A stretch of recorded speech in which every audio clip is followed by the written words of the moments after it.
Hello everyone. তো আজকের রেসিপিটা একদম 5 মিনিটে রেডি। তো এটাতে একদমই টাইম লাগে না। তো এই বাদামগুলো আমি রাত্রে জলে ভিজা রাখছি। তো এগুলোকে ছিলকাগুলো ছিলে নেব। আর এটা হলো সাদা তিল, যেটা রান্নার জাস্ট 4-5 মিনিট আগে ভিজা রাখলেই হয়ে যাবে। তো ভিজানোর পর তিলগুলো ফুলে যায়। তো এই বাদামগুলো দিয়ে আমি এখন মিক্সচারে ভালো করে পেস্ট করে নেব। দেখো বাদাম দিচ্ছি, এর মধ্যে এখন তিল দিব। এগুলো হচ্ছে সাদা তিল, যে কোনো বাজারের দোকানেই কিনতে পাওয়া যায়।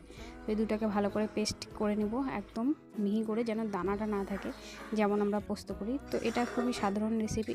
প্রথমে কালো জিরা আর কাঁচা লঙ্কা দিয়ে পটল আলুগুলোকে ভালো করে লাল লাল করে ভেজে সিদ্ধ করে নিতে হবে।